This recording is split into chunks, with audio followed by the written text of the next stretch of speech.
concealing one's identity. Organized crime now faces comprehensive legal scrutiny covering vehicle theft, extortion, land weapons, or illicit goods and or services.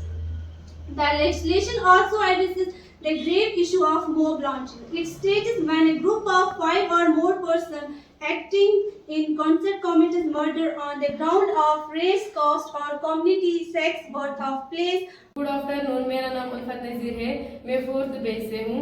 मैंने जो ये banner बनाया इसका मतलब ये है कि आज जो 1 जुलाई 2024 है, आज से न्यू 3 क्रिमिनल लॉज जो है ये अप्लाई होने वाले हैं। अब मैंने ये बैनर इसलिए बनाया, मैं सबको ये मैसेज देना चाहती हूँ क्योंकि आज के बाद जो भी हम काम करेंगे, अपनी ज़िंदगी गुजारेंगे, वो इन लॉज के अंडर ही गुजारेंगे। अब ये लॉज हम पे अप्लाई हो गए हैं। इंडियन एविडेंस एक्ट कब बना और इसमें क्या होता है? इसके तहत क्या होता है?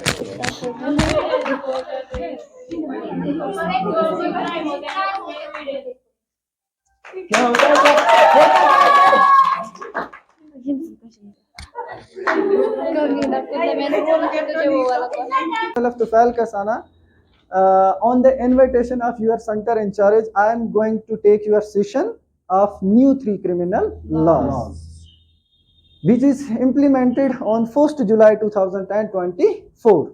That is today.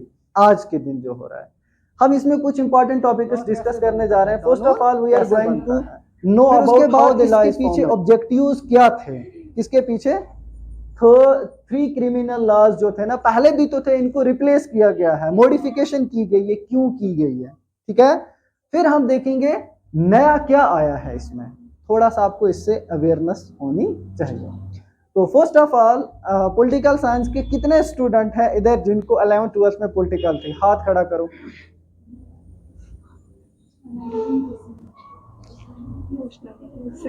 हाँ। 11th 12th में स्टिल भी किसी को है, आज भी है, वो भी हाथ खड़ा करो। क्विज कंपटीशन के लिए किसी बच्चे ने कोई तैयारी अभी तक नहीं की है? दरअसल आपको जो मैंने माइक दी है वो सबके लिए है। जिसको जो डाउट होता है रिगार्डिंग द 3 क्रिमिनल लॉज, मेरे इस सेशन में, ये सेशन रहेगा 1 घंटे का या 45 मिनट का, मैं जितना चाहूँ जल्दी हो सकता है मैं इसको खत्म करने की कोशिश करता हूँ, ठीक है। जिसको जो डाउट होता है वो अभी से बोल देना, ठीक है। और रफ सारे सामने रखोगे, इसमें इंपॉर्टेंट डेट्स, इसमें इंपॉर्टेंट चीजें जो जो है वो नोट्स करोगे, उसमें से 10 क्वेश्चन बनाओगे बैच 3rd और बैच 4th। समझ आ रहे हैं? तुम्हारे बैच की रेपुटेशन का सवाल है, तुम्हारे बैच की इज्जत का सवाल है। बैच 4th वाले कितने, जरा हाथ खड़ा करो। 4th वाले, अब 3rd वाले करो। 1 2 3 4 5 6। आईटी का जो बोर्ड है ये आप लोगों को अवेयरनेस दे रहा है, क्यों? क्योंकि आप ऐसे यूथ हो जो 10th क्लास से ऊपर है, 11th 12th है ना। 1st 2nd 3rd के बच्चों को अवेयरनेस की इतनी ज़रूरत नहीं होती है जितनी आप लोगों को होती है। बात आई समझ? तो first of all we are going to know about the how law is formed, कानून कैसे बनता है। देखो, कानून बनने के लिए सबसे पहले एक प्रपोजल होता है किसी चीज़ का। सपोज करो कानून बनने की प्रोसेस कैसे स्टार्ट होती है। आपके गांव में एक रिवर बहती है, मतलब सोर्स है, वाटर सोर्स है वो, और बहुत सारे लोग ऐसा करते हैं कि वो उसमें गार्बेज डाल देते हैं। गार्बेज का मतलब क्या होता है? कूड़ा करकट डाल देते हैं, ठीक है। तो ये गलत बात है। इससे क्या होता है? हाइजीनिक प्रॉब्लम्स होती हैं, बहुत सारी बीमारियां पैदा हो सकती हैं। इसके रिगार्डिंग हिंदुस्तान में कानून है, मगर मैं बोल रहा हूँ सपोज करो अगर कोई कानून नहीं है तो इसके रिगार्डिंग हमें क्या बनाना है? कानून बनाना है। मैं बड़ी एग्जांपल नहीं दे रहा हूँ, छोटी एग्जांपल दे रहा हूँ। तो इसके रिगार्डिंग क्या बनाना है?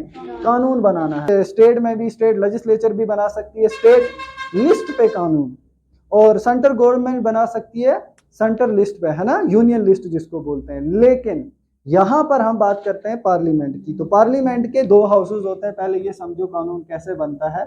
ये है तुम्हारी पार्लियामेंट, इन्हीं में से ऑब्जेक्टिव्स भी आ सकते हैं। इसके 2 हाउसेज हैं, एक हाउस है लोकसभा, वेरी गुड, दूसरे का क्या नाम है? राज्यसभा, ठीक है।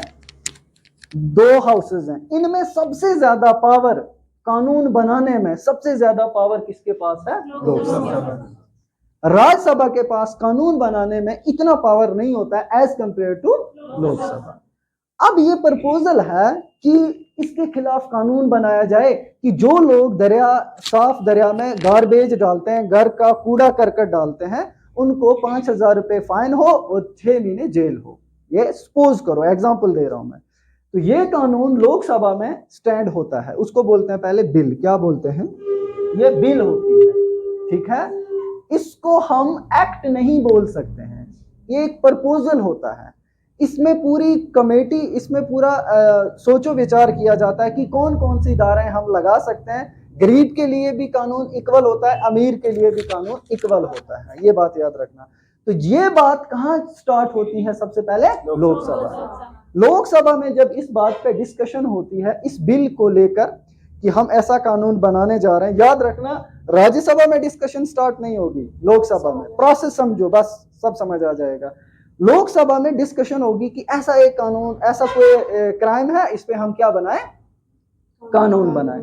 तो लोकसभा में जैसे ही ये बिल होती है, डिस्कस होती है, लोकसभा से जैसे ही पास होती है ये बिल, ये भेज दी जाती है राज्यसभा को। याद रखना, राज्यसभा को क्यों भेजी जाती है? रिकमेंडेशन के लिए। रिकमेंडेशन का मतलब होता है सलाह लेना। जैसे मैं कुछ काम कर रहा हूं, मैं इसको बोलता हूं जरा इसमें आपका मशवरा क्या है। तो राज्यसभा को क्या बोला जाता है? आप देखो, हमने एक कानून बनाया है कि जो रिवर में गार्बेज फेंकता है उसके खिलाफ ये कार्रवाई होनी चाहिए। तो ये पूरा प्रपोजल किसको भेजा जाता है? राज्यसभा को। राज्यसभा इस पे क्या करती है? इस पे सोचो विचार करती है, पढ़ती है, देखती है। अगर राज्यसभा को लगा कि ये कानून ठीक नहीं है, इससे लोगों को क्या होता है? नुकसान होगा, गरीब कहाँ 5,000 रुपए दे पाएगा, या बहुत सारे और भी कॉन्सिक्वेंसेस हो सकते हैं, तो राज्यसभा इसको रिजेक्ट करती है कि ये मुझे नहीं चाहिए। बट इसमें मसला ये है कि 14 दिन तक लोकसभा वेट करती है राज्यसभा का रिकमेंडेशन के लिए। जब ये भेज दी जाती है ना, 14 दिन वेट करती है कि आप जल्दी जल्दी हमें अपनी राय दे दो। एक दिन भी गुजर गया, दूसरा दिन भी गुजर गया, 10th 11th 12th 13 and 14, Rajya Sabha की तरफ से रिकमेंडेशन कुछ नहीं आती है। दूसरी सिचुएशन है कि राज्यसभा इसको रिजेक्ट करती है, बट यहां याद रखना स्टिल ये पास हो जाती है। Rajya Sabha has no powers in making the laws. Rajya Sabha के पास कोई इतने पावर नहीं होते हैं कानून बनाने के लिए, बट ये एक फॉर्मेलिटी के लिए भेज दी जाती है। किसके पास? 14 दिन वेट किया जाता है। अगर राज्यसभा ने रिजेक्ट भी कर दिया तब भी ये क्या हो जाती है? अप्रूव हो जाती है। बट अभी तक कानून बना, बिल सिर्फ क्या हुई है? अप्रूव हुई है। इसको कंसिडर्ड किया जाता है, वो हाँ करे या ना करे। जैसा ही इससे निकलता है, फिर फाइनल अथॉरिटी जो होती है वो होता है हमारा प्रेसिडेंट। ये बात याद रखना, कौन होता है? प्रेसिडेंट। यहाँ मोस्ट इंपॉर्टेंट पॉइंट है, प्रेसिडेंट को भेजा जाता है ये एक पूरा प्रपोजल कि हम ये कानून बनाने जा रहे हैं, आप इस पे सोचो विचार करो, ये कानून कैसा है। अगर प्रेसिडेंट ने पढ़कर अच्छे से उसको लगा कि ये कानून ठीक नहीं है, इसको रिजेक्ट कर दिया, तो ये कोई कानून बनेगा नहीं। Bill remains A bill, bill can not become an act. बात समझ आई? तो अगर प्रेसिडेंट का असेंट मिल गया, साइन मिल गया, then this bill becomes an act. समझ आई? Bill becomes an act. Bill क्या बन जाती है? एक्ट बन जाता है। एक्ट का मतलब कानून बन जाता है। फिर वो पूरे हिंदुस्तान में, पूरे हमारे जितनी स्टेट्स हैं 28 स्टेट्स, सब में लागू किया जाता है। तो लागू करने वाले 3 होते हैं, ये तो आपको पता है। क्या होते हैं? Legislature, executive and judiciary. वो तो सबको पता है, हम उतनी डीप नहीं जाएंगे, बट आप इतना पॉइंट समझ लो। कानून बनता कैसा है, समझ आई? ये है। अब कानून बनाया क्यों जाता है? जो होता है तो वेरी गुड, ये कोई कानून नहीं बनेगा। President has full power. अगर प्रेसिडेंट साइन नहीं करता है तो ये कानून नहीं बनता है। अगर प्रेसिडेंट साइन कर दे, then this bill becomes an कानून बन जाता है। पूरी बात समझ आई? अब कानून बनाए क्यों जाते हैं? To control the citizens, citizen को कंट्रोल करना, उनके बिहेवियर को कंट्रोल करना, कोई भी, ताकि वो कोई गलत क्राइम वगैरह ना कर सके। 3 चीजें इसमें इंपॉर्टेंट होती हैं। एक होती है इसमें सबसे पहले नॉलेज, क्या होती है? दूसरी होती है यूनिफॉर्मिटी, तीसरी होती है सर्टेनिटी। आज हम आपको अवेयर क्यों कर रहे हैं? आज हम फर्स्ट पिलर में हैं, दैट इज कॉल्ड नॉलेज। कानून बन गया या पुराना कानून रिप्लेस हो गया, उसकी जगह नया कानून आ गया, मॉडिफिकेशन हो गई, उसकी नॉलेज जो है वो हर एक इंसान तक पहुंचनी चाहिए। 18 साल से कम जो बच्चा होता है उसको ये लेबर कभी भी लेबर काम पे नहीं लेना चाहिए। तो वो चाइल्ड लेबर जो है ना, उसकी क्राइम में मुलव्वस हो जाता है अगर वो 17 साल का है या 16 साल का है। अब बच्चा चला गया है, कल को उसके पेरेंट्स बोलते हैं हमें तो इसकी नॉलेज ही नहीं थी कि कानून में भी कोई ऐसी धारा होती है। तो ये क्या है, सबसे पहला है कि कानून के बारे में सबको नॉलेज होनी चाहिए। तो आज हम इसी बिहाफ पे इकट्ठे हुए हैं, जो नए कानून बने हैं उसके बारे में तुम यूथ को भी पता होना चाहिए। ऐसा ना हो कि एकेडमिक नॉलेज ही तुम्हें हो, तुम्हें इसके साथ साथ ये भी पता हो कि कल को तुम्हारे सामने कोई गलत किसी पे हो रहा है तो आप उसके खिलाफ खड़े हो सको, आप उसको कानून समझा सको। ये है अवेयरनेस कैंप। तो पहली स्टेज क्या होती है कानून जब बनाया जाता है? पहली स्टेज होती है कानून बनाने के बाद या पुराने कानून में अमेंडमेंट करने के बाद पहली स्टेज होती है नॉलेज देना, लोगों को उसके बारे में अवेयर करना कि ये जो नए कानून आए ये दरअसल बोलते क्या है। दूसरी होती है यूनिफॉर्मिटी, यानी कि पूरे हिंदुस्तान में इस कानून को लागू किया जाएगा, हर स्टेट में, कहीं पर भी कोई ऊपर या नीचे नहीं है, सारे citizens are equal before the eyes of a law.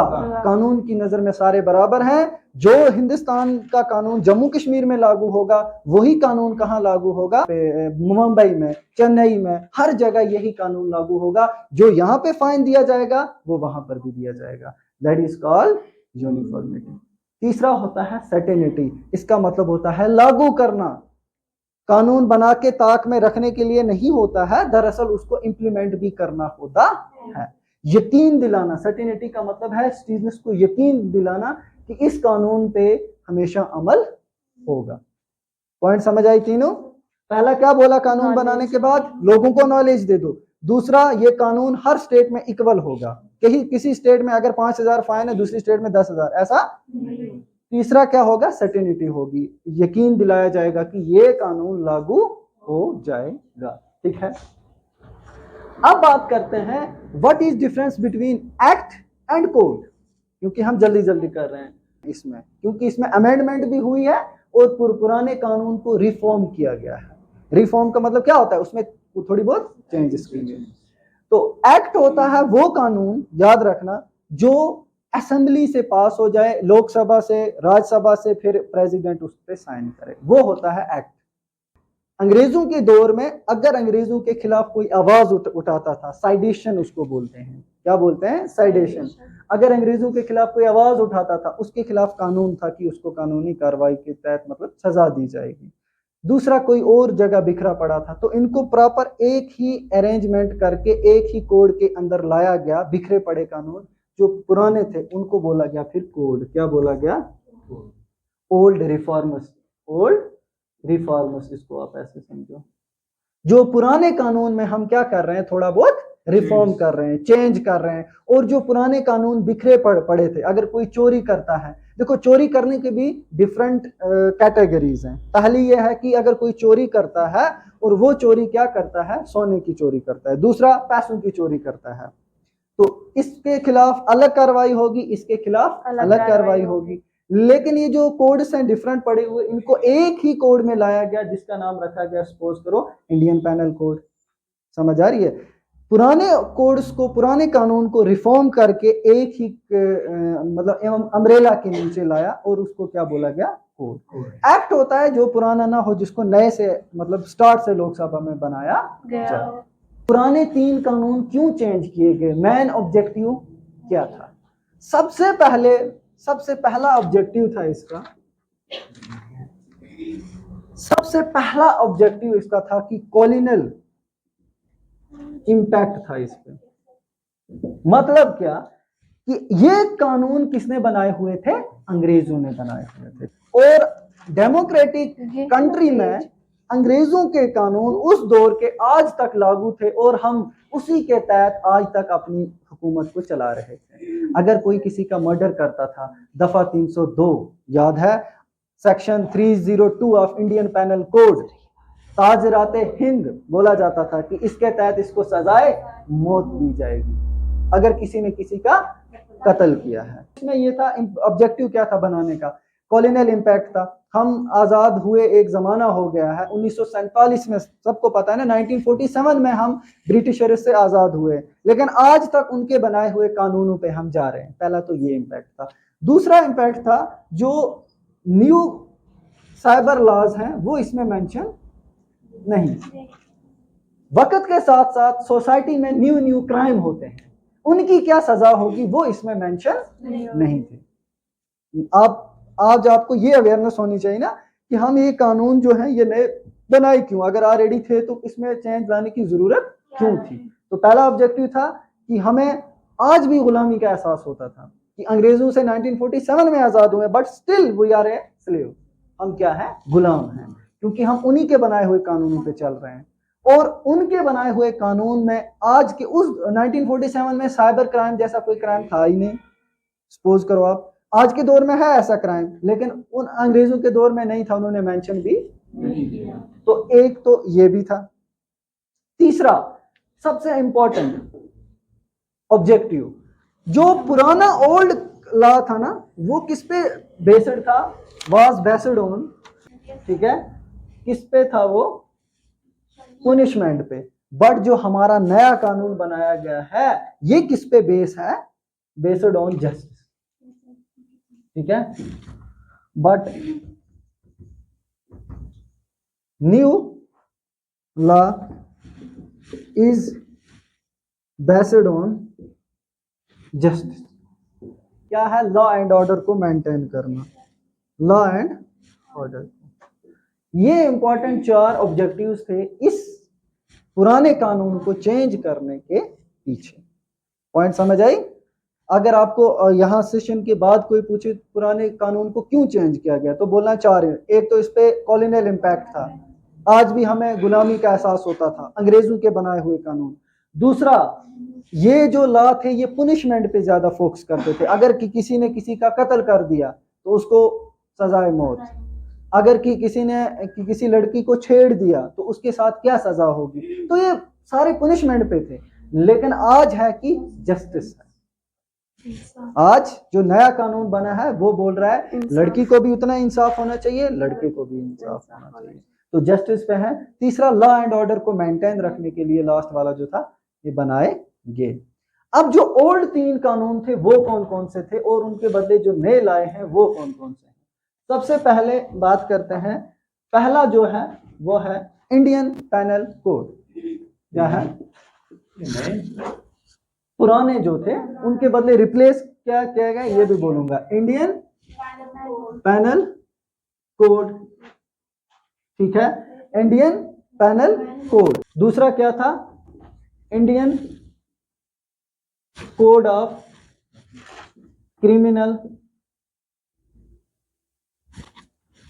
Procedure, ठीक है, Indian code of criminal procedure जो चेंज किए हैं ना पुराने, उनमें से ये कब बना है, इंडियन कोड ऑफ क्या है, क्रिमिनल प्रोसीजर कोड, ये 1973 में बना है। और तीसरा जो हमारे पास है ये इसका क्या नाम है, इंडियन एविडेंस एक्ट। ये कब बना है, 1872, गुड, 1872।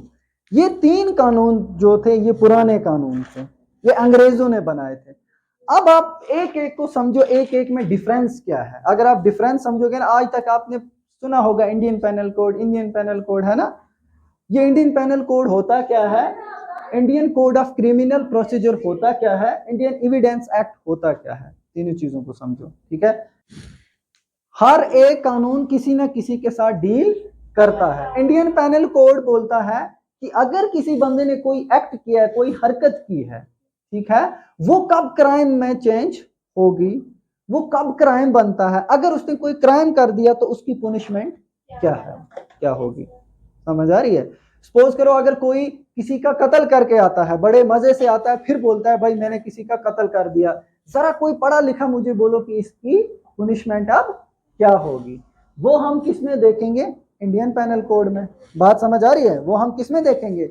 इंडियन पैनल कोड में। अब एक इन तीनों को मैं समझा देता हूं एक एग्जांपल से। सपोज करो इस बंदे ने इस बंदे का मर्डर कर दिया, खत्म कर दिया, और इसकी पुनिशमेंट क्या होगी ये अगर देखना है तो हम क्या उठा के पढ़ेंगे? Indian penal code. अब इस बंदे को कैसे अरेस्ट किया जाएगा? इससे इन्वेस्टिगेशन कैसे होगी? इसको बेल यानी कि वो थोड़ा कुछ दिन के लिए छोड़ देना, बेल कैसे मिलेगी? ट्रायल, इसको फिर अदालत में वगैरह कैसे बुलाया जाएगा? ये सारा प्रोसेस जो है ये कौन बताता है? Indian code of criminal procedure. तीनों में फर्क समझ आ गई ना? एक बताता है पुनिशमेंट किसी क्राइम की क्या होती है, दूसरा बोलता है कि इसको अरेस्ट, अगर सपोज करो इसने एक क्राइम कर दिया, मैंने इसको बोल दिया भाई पुनिशमेंट तूने मर्डर किया 302 के तहत तुम्हें सजाए मौत है, ये इसको मैंने क्या बता दिया? पुनिशमेंट इसकी। लेकिन अब इसको अरेस्ट कैसे किया जाएगा?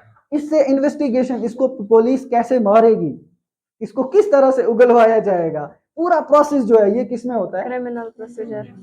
थर्ड में ये बोलेगा मैंने नहीं किया है, एविडेंस, सबूत। वो कौन सा बोलता है? Indian evidence act. ये बनाए हुए किसने थे? अंग्रेजों ने बनाए हुए। ये किनके लॉज हैं? Colonial laws. समझ आ रही है? ये किनके कानून थे? ब्रिटिशर्स के। अब गवर्नमेंट ऑफ इंडिया ने सोचा इसमें सारा कुछ किसका है? ब्रिटिश का। हम इसको चेंज करें, रिप्लेस करें। समझ आ रही है? तो इसको जो रिप्लेस किया गया है वो किन तीन कानून से रिप्लेस किया? इतना समझ आई? रफ कर दो, है ना? क्राइम क्या होता है? क्राइम का मतलब होता है किसी भी इंसान का वो एक्ट जिससे दूसरा फिजिकली, साइकोलॉजिकली क्या हो जाए? डैमेज हो जाए, वो क्या बन जाता है? क्राइम बन जाता है। फिर उस क्राइम को कंट्रोल करने के लिए जो लॉज बने उनको बोलते हैं क्रिमिनल लॉज। बात समझ आई? तो इसकी शुरुआत दरअसल देखो, आज सारे बोल देते हैं इनको रिप्लेस इससे किया गया, इनको रिप्लेस इससे किया गया। ये छोड़ो, आप पहले ये समझो कि इसकी शुरुआत कहाँ से हुई। लिख लो, एक कमेटी बनी थी जिसका नाम था मालमत कमेटी। मालमत कमेटी, इसको बनाने का मेन मुद्दा क्या था? इस कमेटी को बोला गया था कि आप जो अंग्रेजों के 3 जो कानून है इनको हम चेंज करने की कोशिश कर रहे हैं, जरा आप देखो हम किस तरह से चेंज करेंगे, क्या क्या प्रोसेसेस रहेंगे इसको चेंज करने के। बात समझ आ रही है? तो इस कमेटी का यही काम था। फिर ये कमेटी काम कर रही थी, बीच में डगमगाई, इधर उधर हुआ, लेकिन 2020 में इस कमेटी को सेंट्रल गवर्नमेंट ने फुल ऑर्डर किया, एक पैनल बनाया पूरा 2020 में, और बोला कि इन 3 कानून को हम रिफॉर्म कैसे करें। देखो, कानून ऐसे नहीं बनते हैं, कानून बनाए जाते हैं लोगों की राय पर भी। लोग एक्सेप्ट करने चाहिए ना कानून को, तो लोगों की राय पर भी बोला आप क्या करो, पहले एक पैनल बनाया 2020 में, बोला हम रिफॉर्म कैसे करेंगे। और इस कमेटी का नाम मालमत क्यों पड़ा? जी के पॉइंट ऑफ व्यू से, क्योंकि इसमें KARNAT कर्नाटका का चीफ जस्टिस हेड था जिसका नाम था VS मालमत। क्या नाम था? VS, कर्नाटक जस्टिस क्या था? VS मालमत। देखो अब नाम क्या ऊपर लिखा है? मालमत कमेटी। नाम किसकी वजह से पड़ा? इस चीफ जस्टिस की वजह से पड़ा। इसका दरअसल में नाम क्या था? VS मालमत। पॉइंट समझ आ रही है? अब 2020 में जब सेंट्रल गवर्नमेंट ने इसको बोला कि आप, इस कमेटी का एक ही काम है कि किस तरह से हम पुराने कानून को रिफॉर्म करें, तो 2022 में इन्होंने सबमिट अपनी रिपोर्ट कर दी। ये भी याद रखना का 2022 में। किस कमेटी ने? मालमत कमेटी ने। इसने बोला कि हम इस तरह से प्रोसेस पूरा समझा दिया कि ऐसा ऐसा करेंगे, न्यू चेंज लाएंगे। कानून बनाना बहुत लेंथी प्रोसेस है। कानून बनाते टाइम लोगों की भी इमोशंस को देखा जाता है कि लोग इस कानून को एक्सेप्ट करेंगे या कि नहीं करेंगे। बहुत सारी चीजों को देखा जाता है। 2 साल में इसने पूरा मतलब एक सर्वे करके इसने 2022 में रिपोर्ट दायर की कि हम इस तरह से बनाएंगे। लेकिन 1 साल इसको और दिया गया, बोला 2024 तक आप लोगों से सर्वे करो, लोगों से सर्वे करो, लोगों से राय ले लो। किस बारे में? कि वो नए कानून बनाने में थोड़ा खुश हैं या नहीं हैं, इस तरह से। तो एक आपको याद भी होगा, एक कानून बना था इसी दौर में, वो अंग्रेजों का कानून था, लेकिन इस दौर में वो चेंज हुआ था। 2023-22 के दौर में, अब याद होगा आपको, बोला गया था एक लड़का लड़की से शादी क्या करेगा और लड़की लड़के से शादी क्या करेगी, to gender of opposite sex, यही है ना। लेकिन इसमें क्या बोला था कि इसमें एक ही सेक्स के बंदे आपस में ताल्लुकात बना सकते हैं। पुराना कानून जो था वो तोड़ दिया गया था। आपको पता है क्यों? इसको बोलते हैं होमोसेक्सुअलिटी। होमोसेक्सुअलिटी ये 2022 का कानून था। फिर लोग बोल रहे थे कि बहुत सारे हमारे बुजुर्ग घरों में भी बात कर रहे थे, यार ये कैसा कानून, पागल सा कानून जी, जिसमें लड़का लड़के से शादी कर सकता है ना, लड़की लड़की से शादी कर सकते हैं। हाँ, ये कानून बना था, अंग्रेजों का कानून था कि ऐसा नहीं हो सकता है, पॉसिबल नहीं है। इंडिया वालों ने बोला ये पॉसिबल है, कर सकते हैं, अगर कोई नहीं चाहता है किसी लड़की से शादी करना, ठीक है। होमोसेक्सुअलिटी इसको बोलते हैं। क्या बोलते हैं इस पूरी प्रोसेस को? होमोसेक्सुअल। एडल्ट्री एक और था। एडल्ट्री का मतलब ये था कि अंग्रेजों ने कानून बनाया था कि एक शादीशुदा औरत अपने खामद के बिना किसी से अफेयर नहीं रख सकती है, लेकिन इंडिया वालों ने बोला रख सकती है, क्यों नहीं, चेंज कर दिया गया। तो ये भी कुछ एक सर्वे के दौरान हमारे सामने आया था। अब ये सारे चेंज हुए हैं 2023 में, जब इन्होंने रिपोर्ट दायर की, सर्वे दी पूरी, तो अमित शाह जी जानते हैं ना सारे, अमित शाह जी ने इस पे पूरा किया प्रोसेस 11 अगस्त।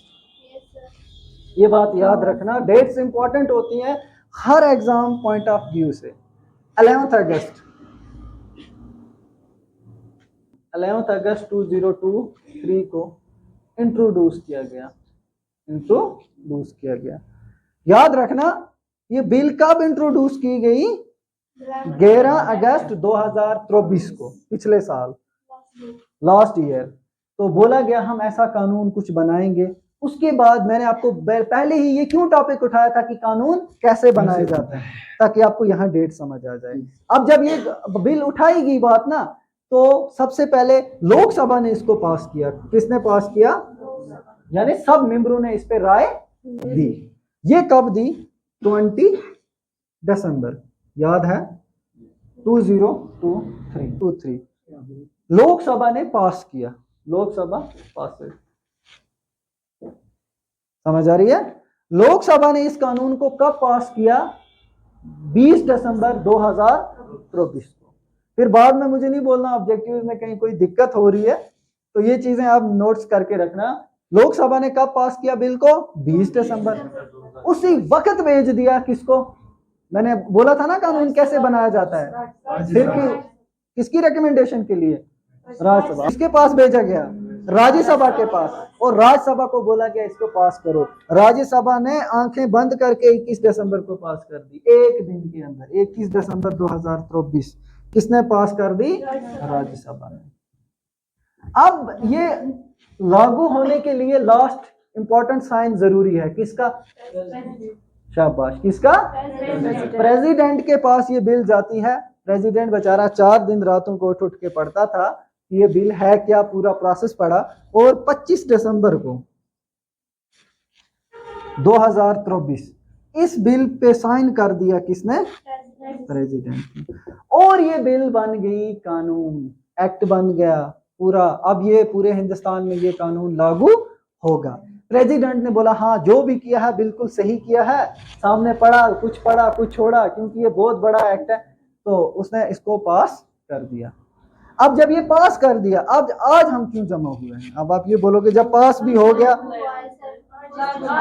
वेरी गुड, आज से लागू होगा। आज के बाद अगर कोई, इसमें एक नया कानून भी आया है, अगर कोई लड़का और लड़की आपस में बात कर रहे हैं और प्रॉमिस करते हैं शादी की, और उसके बाद वो शादी नहीं करते हैं, है ना, बहुत कुछ दिक्कत होती है उसमें। 10 साल तक लड़के को कैद है और लड़की आजाद है। ठीक, आज के बाद प्रॉमिस करोगे ना, हंस रहे हो तो ठीक है, प्रॉमिस करोगे आज के बाद किसी से शादी की, तो सोच समझ के, समझ आ रहा है? अगर वादा टूटा 10 साल जेल में। तो नए कानून इंप्लीमेंट हुए हैं, ठीक है। अब प्रेसिडेंट ने साइन किया। अब आप बोलोगे आज का दिन क्यों इंपॉर्टेंट है? 1 जुलाई 2024 आज के दिन इसको हमेशा के लिए क्या कर दिया गया है, कमेंसमेंट भी बोल देते हैं इसको, ठीक है। इम्प्लीमेंट आज से लागू हो जाएगा। आज के बाद, इससे पहले जो ये वादे तोड़ देते थे ना, उनको कुछ नहीं होता था, लेकिन 4 जुलाई के बाद अगर कुछ किया ना तो ये वाले कानून नाफिज हो गया। आगे बात समझ, इनकी पूरी हिस्ट्री समझ आई समझ। अब हम बोलते हैं कि इसको चेंज किससे किया गया, जो नए कानून 3 आए हैं उनका नाम क्या है। 4 जुलाई आज के दिन से ही ये इम्प्लीमेंट हो रहा है। इंडियन पैनल कोड यानी कि IPC, इसको रिप्लेस किया गया है किससे, इसको रिप्लेस किया गया भारतीय BNS, पहले लिखो BHARTIYA, भारतीय। इसका मतलब होता है इंडियन, ठीक है। न्याय का मतलब होता है जस्टिस, और संहिता का मतलब होता है कोड, ऐसे HITS, ठीक है। BNS भारतीय न्याय संहिता। अब वो पुराना IPC को भूल जाओ। अब अगर किसी को मतलब ये सजाए मौत दी जाएगी ना, सजाए मौत पहले दी जाती थी ना, कौन सा दफा था, 302। अब क्या होगी BNS के मुताबिक, section 103 of BNS, section 103 of BNS। तो पहला किससे हुआ, IPC BNS से। BNS का फुल फॉर्म क्या होता है, हिंदी में रखा है भारतीय न्याय संहिता। भारतीय का मतलब इंडियन जस्टिस कोड, न्याय का मतलब क्या होता है, जस्टिस, और संहिता का मतलब होता है कोड। दूसरा क्या है, CRPC का फुल फॉर्म क्या है, अभी लिखवाया था, कोड ऑफ क्रिमिनल प्रोसीजर।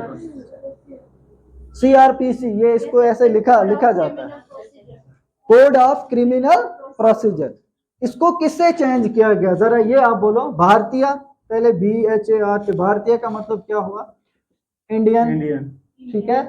भारतीय नागरिक सुरक्षा, भारतीय नागरिक सुरक्षा संहिता। अब मुझे बोलो, भारतीय का मतलब होता है इंडियन, नागरिक का मतलब होता है सिटीजन, और सुरक्षा का मतलब होता है प्रोटेक्शन, और संहिता का मतलब होता है कोड।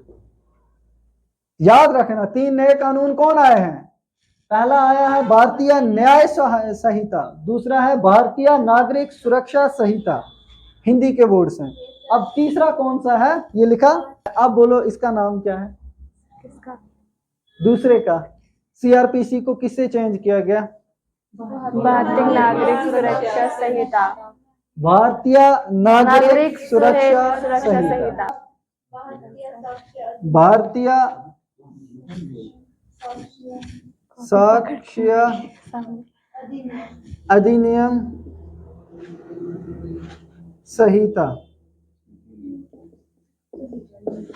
इसका मतलब क्या, भारतीय का मतलब क्या हुआ, इंडियन का मतलब क्या हुआ, सबूत, एविडेंस। अधिनियम का मतलब होता है एक्ट, और इसका मतलब होता है कोड।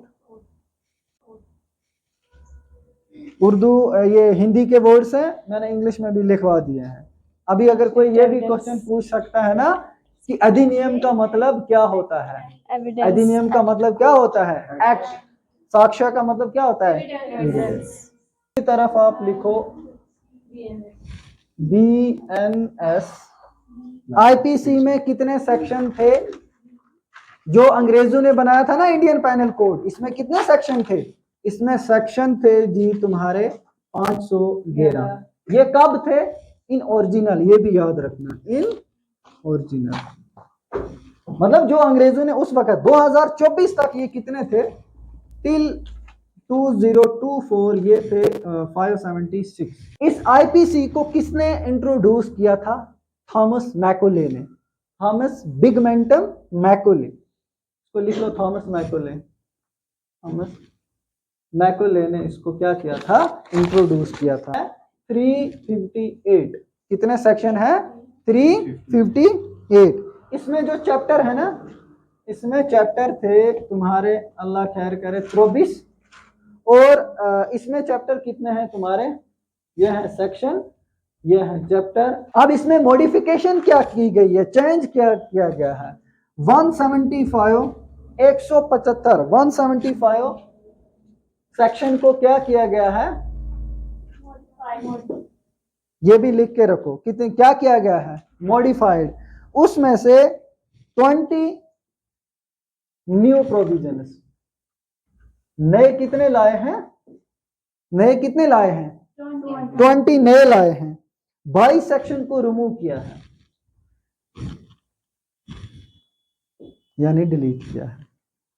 ये इंपॉर्टेंट पॉइंट्स हैं एज पर तुम्हारे general knowledge, as per competitive exams. अब जो आएंगे ना कोई भी एग्जाम, उसमें इनका सवाल जरूर पूछेंगे कि कितने रिमूव किए, कितने और ऐड किए। पुराना जो था ना उसमें कितने थे, 511, 2024 तक उसमें कितने हो गए थे, 576, उसको कम करके कितना रख दिया, 358। 175 सेक्शन को क्या किया गया, मॉडिफाइड। मॉडिफाइड का मतलब उसमें थोड़ी बहुत चेंज लाए।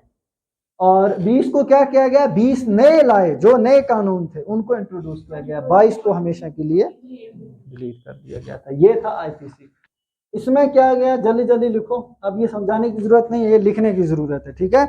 इसमें टोटल कितने थे हमारे पास, 484 सेक्शन पहले पुराने में थे, 484, नए में कितने हो गए, 531 क्या सेक्शन, लिख लो आगे। ये मैंने सेक्शन एक बार लिखा है, आप बार बार लिखाने की जरूरत नहीं, आप खुद ही लिखो सेक्शन। 531 नए में आ गए सेक्शन, और इसमें 9 नए आए थे, 9 कानून क्या आए थे, नए आए हैं। 177 में क्या हुई है, मॉडिफिकेशन, ठीक है। 170 में मॉडिफिकेशन हुई है। और अगर बात करें 10 सेक्शन जो हैं उनको चेंज किया गया है, 10 सेक्शन। ये था तुम्हारा सीआरपीसी, खत्म। अब बढ़ते हैं थर्ड की। इतना लिखा सबने, पहले कितने थे इसमें, 484 किसमें, CrPC, code of criminal procedure. अब इसको चेंज करते हैं। थर्ड वाले का नाम क्या है, जल्दी जल्दी बोलो। मैं पुराना इंडियन एविडेंस एक्ट है ना, और उसको किससे चेंज किया गया,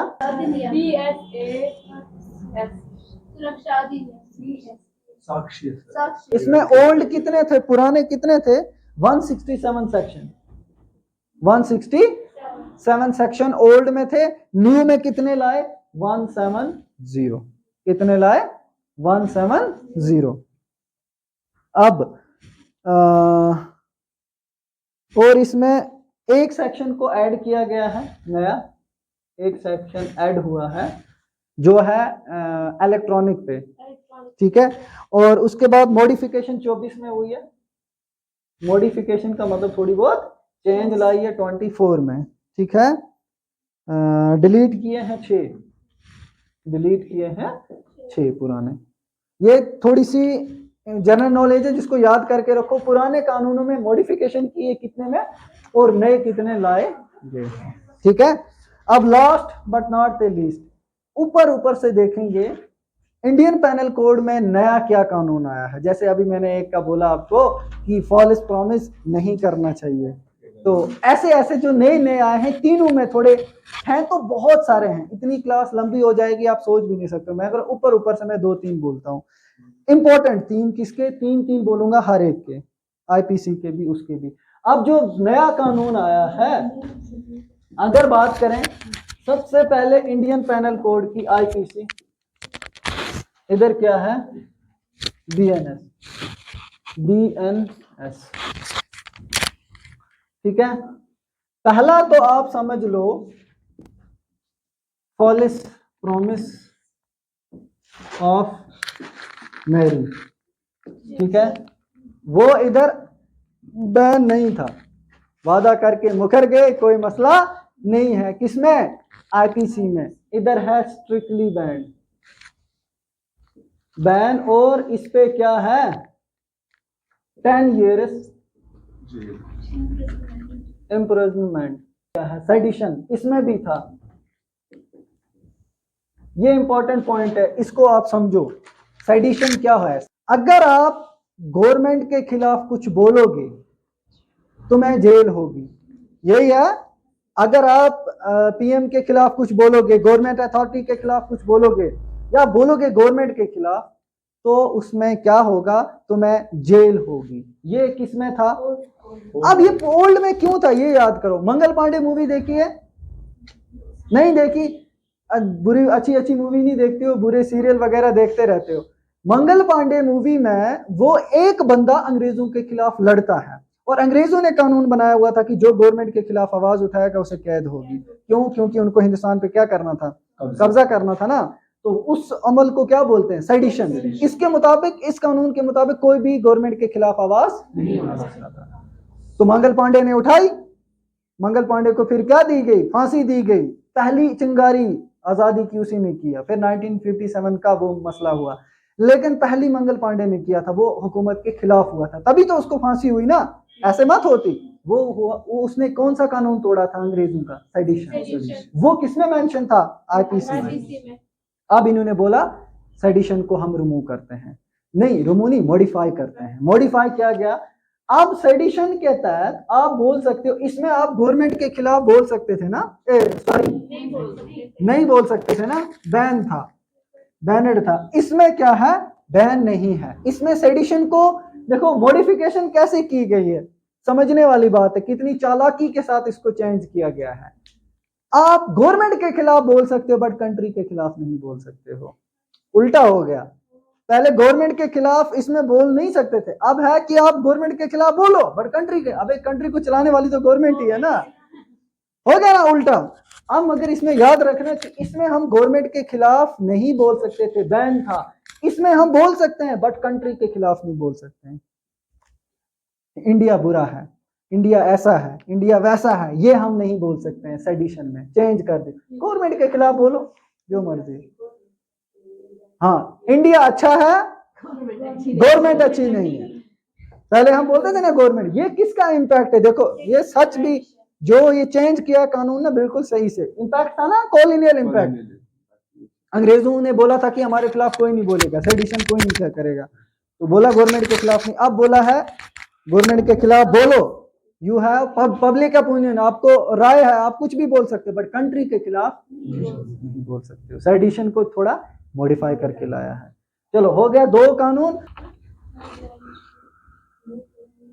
पहले जमाने में अगर किसी का मर्डर किया जाता था ग्रुप की वजह से, बहुत सारे लोग मिलकर किसी एक को मार रहे हैं, बहुत सारे लोग मिलकर किसी एक को मार रहे हैं on the basis of sex, colour, religion, है ना, इन बिहाफ पे। हाँ, ये मुस्लिम है इसको मार डालें, ये हिंदू है इसको मार डालो, है ना, ये कौन सी लैंग्वेज करता है इसको मार डालो। इस बिहाफ पे बहुत सारे हजूम मिलकर किसी एक बेचारे को मार डालते थे।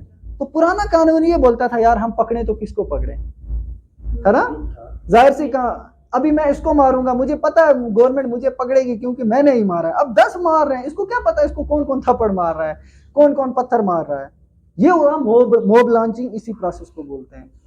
अब इसमें क्या किया गया है कि पहले इसमें पता ही नहीं चलता था, बोलते थे मार दिया, किसने मारा, बोला ग्रुप ने मारा, किस किस को पकड़े, ट्रायल पता ही नहीं था, है ना। हिंदुस्तान में बहुत सारे ऐसे केस हुए जिसमें मुसलमान ने हिंदू को मारा, हिंदू ने बहुत सारे मुसलमानों को मारा। तो अब इसमें ये रेस के ब्याह पे हो रहा, रिलीजन के ब्याह पे हो रहा था, मगर हम पकड़ किसको रहे थे पता ही नहीं था। इसमें क्या किया गया, इसमें बोला भाई मोब लॉन्चिंग जो करता है उसको उम्र कैद होगी। नए में ये एप्लीकेबल नहीं था, नॉट एप्लीकेबल। इसमें ये मोब लॉन्चिंग क्या है, एप्लीकेबल है। और इसकी सजा क्या है, आप किसको पकड़ेंगे सर? सबको, ग्रुप को जो मार रहा है, सब ग्रुप को पकड़ के उनको ईच एंड एवरी मेंबर जो पत्थर मार रहा था, जिसने मिलकर इस बंदे को मारा, पूरे ग्रुप को क्या होगी, जेल होगी। मैंने पहले समझाया हुआ है होमोसेक्सुअलिटी एंड एडल्टरी किसको बोलते हैं। पुराने में एलो नहीं थे, नए में एलो है। अब एक और कानून है, अगर कोई किसी को विक्टिम, मतलब एक होता है विक्टिम, एक होता है क्रिमिनल। क्रिमिनल होता है मारने वाला, विक्टिम होता है उस दर्द को सहने वाला। वालेकुम सलाम, आ जाओ। विक्टिम होता है जिस पर जुल्म हुआ है और क्रिमिनल होता है उसको मारने वाला। बात समझ आई? तो यहाँ पर है कि अगर नए कानून के मुताबिक अगर कोई किसी को मारता है, अगर उसको जेल होती है 7 साल की, 7 ईयर्स की जेल होती है। याद रखना कानून के हिसाब से दो चीजें होती हैं। अगर 7 साल से कम की जेल है किसी को, 7 ईयर्स से कम का कोई क्राइम है जिसमें 7 ईयर्स से कम क्या है सजा है, तो उसको हीनियस क्राइम नहीं माना जाता है। हीनियस क्राइम का मतलब होता है घिनौना, मतलब बिल्कुल गलत क्राइम। 7 साल से ऊपर अगर किसी को सजा है तो माना जाता है कि इसने कोई ऐसा क्राइम किया जो घिनौना क्राइम है। बात समझ आई? अब नए कानून में क्या होता है कि अगर कोई किसी को मारता है उसके बाद मिल के नहीं बोलते हैं चलो हम कैश वापस लेते हैं, यही होता है ना कि कैश वापस ले लेते हैं। तो उस वक्त पुलिस उस विक्टिम को पूछेगी कि बेटा आप कैश वापस क्यों ले रहे हो? मैंने इसको मार दिया, मुझे 7 साल जेल होगी, फिर मैं इससे मिला कि यार प्लीज आप बोल दो पुलिस को मैं कैश वापस ले रहा हूँ, ये जाता था ना पहले, अब मुझे कैश नहीं करना है, छोड़ दो इसको, हमारा सुलह हो गया है। पुलिस बोलती थी चलो जब इनको नहीं है हमें क्या, जाओ।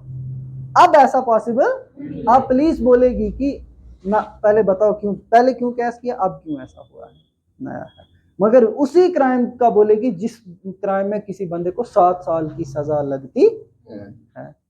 पॉइंट समझ आई? ये था थोड़ा सा चेंज किसमें, इंडियन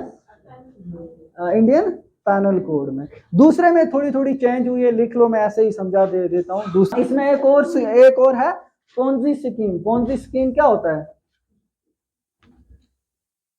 पोंजी स्कीम, जिसमें पोंजी स्कीम्स वो स्कीम्स होती हैं जिसमें लोगों को बोला जाता है आप इतना पैसा इन्वेस्ट करो आपका इसका डबल मिलेगा। अच्छा, 21 दिन में पैसा डबल, है ना? वही, ये कौन सी मूवी है, हेरा फेरी। हाँ, तो 21 दिन में पैसा डबल वाली स्कीमें जो है ना, उसमें लास्ट टाइम हमारे J&K में वो बहुत सारे लोगों ने पैसा लगाया एक स्कीम में, वो कोई स्कीम थी मुझे नाम भूल गया, वो लेकर ही भाग गए। तो लोग आपको बोलते हैं पैसा इन्वेस्ट करो इसका डबल मिलेगा। ऐसी स्कीम्स जो है ना इन पे भी बैन है, अगर कोई पकड़ा जाता है उसको जेल है। तो याद रखना कि इन्वेस्टमेंट अगर किसी से करवा रहे हो ना, आज जो मैं तुझे उसमें करवाऊं, तो ये भी थोड़ा ख्याल रखना। नया कानून है, पोंजी स्कीम इसको बोलते हैं, ठीक है।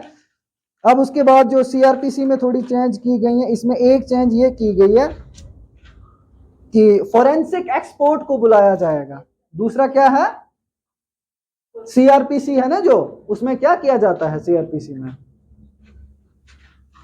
कि किस तरह से एक बंदे को अरेस्ट करना है, उसकी इन्वेस्टिगेशन कैसे होगी, यही था ना CRPC। अब इसमें एक नया कानून है कि फोरेंसिक टीम को लाया जाएगा। दया मर्डर हो गया है, सुना है ना सीरियल, मर्डर हो गया, जाओ उस डॉक्टर को बुलाओ, डॉक्टर सलूम खे, हाँ ऐसे गिरा, ये हुआ वो हुआ। वो जो एक्सपर्ट टीम होती है फोरेंसिक, उसी को बोलते हैं। फोरेंसिक टीम का अब हर केस में होना जरूरी है। अगर किसी स्टेट में नहीं है फोरेंसिक स्टेट ये टीम, तो वो दूसरी स्टेट से मंगवा सकती है। और नया दूसरा कानून साथ में, इलेक्ट्रॉनिक मीडिया को एविडेंस के तौर पे यूज किया जाएगा। मतलब ये फोरेंसिक टीम जब ले रही है ना, सबूत इकट्ठा कर रही है, साथ में वीडियो रिकॉर्डिंग भी होना चाहिए। समझ आ रही है? ये नया कानून है इसमें एक। और टाइमलाइन जो दिया है, मेडिकल टीम को भी जल्दी करना है। जो भी रिपोर्ट है मेडिकल टीम को वो बहुत फास्ट प्रोवाइड करनी है। Last but not least, evidence act जो है ना, तो लास्ट वाला, उसमें एक मेजर चेंज हुई है, थर्ड वाला एविडेंस एक्ट। जरा उसमें क्या चेंज हुई है? एविडेंस एक्ट जिसमें हम सबूत इकट्ठा करते थे, उसमें क्या चेंज हुई है?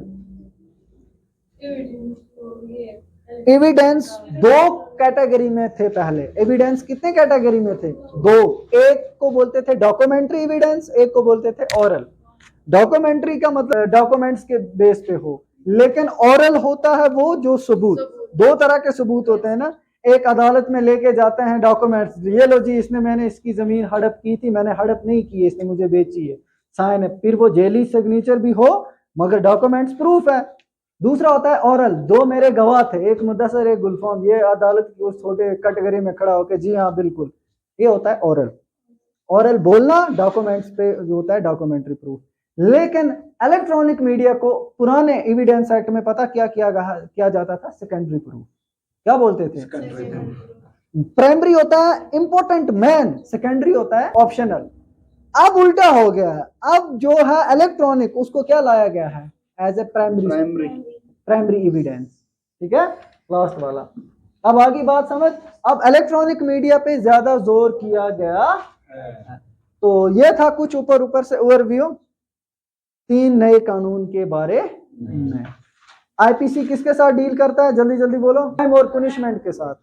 किसके साथ डील करता है? सीआरपीसी किसके साथ डील करता है? अरेस्ट कैसे, इन्वेस्टिगेशन कैसे, बेल इसको कैसे मिलेगी, इसके साथ। जैसे मैंने बोला इस बंदे ने कत्ल कर दिया है, इसका सपोज करो, इसको क्या पनिशमेंट होगी और इसको इसका क्राइम क्या है, ये कौन डिफाइन करता है? आईपीसी। फिर इसको पुलिस पकड़ने कैसे आएगी, क्या ये घर में है, इसको पुलिस को इजाजत लेनी है, कैसे क्या करना है, इसको अरेस्ट कैसे करेगी, इससे इन्वेस्टिगेशन, इसको प्रोसेस कैसी होगी, बेल इसको कैसे मिलेगी, ये सारा किसमें लिखा है? सीआरपीसी में। थर्ड वाले में क्या है? एविडेंस, हम किसी का सबूत